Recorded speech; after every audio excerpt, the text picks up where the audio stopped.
What are you doing? You weirdos. What's going on back there, Rambo?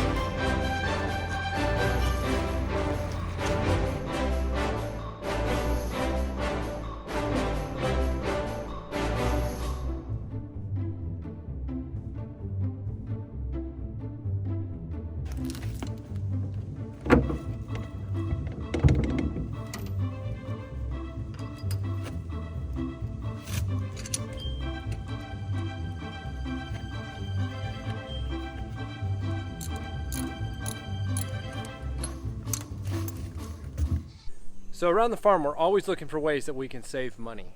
And when you start adding up all of the things you need to run a farm, equipment and materials and fencing, and I mean, you name it, the list goes on and on and on. Sometimes it's nice if there's areas where you can kind of cut back a little bit. One thing we've learned over the years is sometimes you can go too cheap on things and it ends up costing you more in the long run. And sometimes you can cut back on some things and save yourself a lot of money. So over the years of running a lot of different tractors with a lot of different equipment, with hay equipment and balers and bush hogs, and we finally got to a point where we found that there's kind of a happy medium there. Sometimes you can get new equipment, and if you're running it all day every day, it's worth it to have it. But sometimes if it's just something you're using occasionally, it's nice maybe not to spend so much money on it, but not have to be repairing it all the time as well. So I want to talk a little bit about this bush hog that we picked up about 5 years ago. We were looking for an inexpensive bush hog, and bush hogs can run anywhere from, depending on what size you get, they can be $5,000 up to $15,000 or $20,000 depending on the size bush hog you're going to get. Well, I've had this John Deere tractor for about 15 years now, and it's a 1976 John Deere. It's about a 75 horsepower, I believe. And I was looking for a long time for a bush hog that this tractor could run. I didn't really want to spend $10,000 for a new bush hog. I was able to pick up this bush hog here at a DOT auction for $200. Now, this is an old bush hog. It's been around for a long time. It's been getting used for years and years and years. I mean, used and abused. And they've welded this thing back together. It's got some thick metal on it. But I bought it cheap enough that I felt like if I had to put a little money into it, that would be okay. So I didn't do anything to this bush hog. I brought it home, I put some gear oil in it, and I started running it to see what it would do. And it was running fine. But I noticed that it was just pouring oil out of the seals from the gearbox.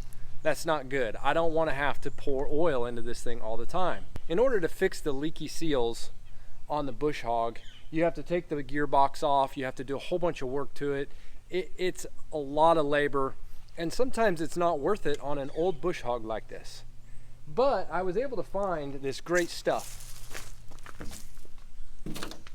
So I want to show you a cheap and easy way to fix, or maybe not fix, a leaky gearbox with leaky seals on your bush hog. So there's this great stuff called John Deere corn head grease. And you can run this stuff in the gearbox in place of your gear oil. It's thick enough to where it doesn't just pour out of your seals, but it'll get liquid enough when it's running to lubricate your gears, and it does a great job. I've actually been using this stuff on this bush hog for the past 5 years, and it has worked out great. So at the end of each year, I usually only have to add a couple tubes of this grease to the gearbox, and then it's good to go for a while. Now, some seals may leak more than others, and you may need to add more or less, but for mine, that seems to work, and this stuff is pretty cheap. So instead of spending hundreds of dollars to try to fix this, each year I can spend about 10 or 12 bucks, and I can run this bush hog, and I can continue to run it for many years to come. It's been out working for years and years, and I hope it's going to continue to work for years and years to come. This stuff is thick, so it's not just something you're going to be able to pour into your gearbox. So that's kind of the tricky part. You can put it into a grease gun and pump it in there, or you can use a stick or your finger and just kind of keep putting it in. There's several different ways. However you want to get it in there is up to you. But we're going to go ahead and top this off. I noticed it was a little bit low, and it's time to go ahead and add some more, and it should be good to go again for another year for me.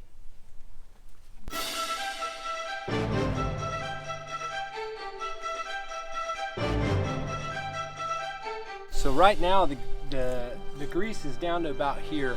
I want to go ahead and get a few tubes put in here and get it up here a little closer to this fill hole. So what I have is just a paint stick that I got from Home Depot that I cut down just a little bit, and I'm just sticking it in there with that. Like I said, if you want to use a grease gun, squirt it in there, or some other method, you're more than welcome to. Do it however you want, but for me, this works just as good.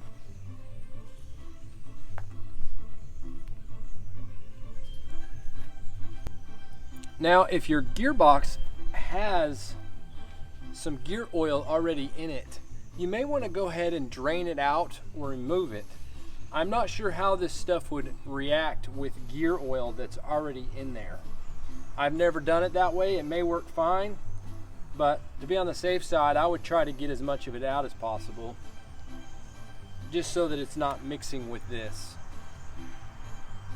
And after you put it in here, you may have to run the bush hog for a little while, let it warm up and turn into liquid and kind of settle, and then you can add some more to it.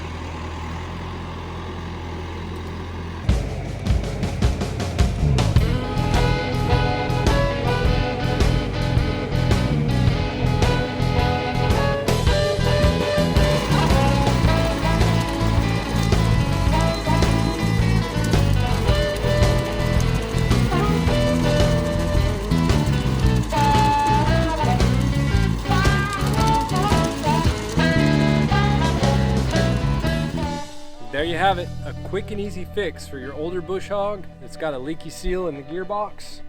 Get you some cornhead grease from John Deere, and you'll be back out working in no time. Thanks for joining us today. I hope this helps you out, and take care.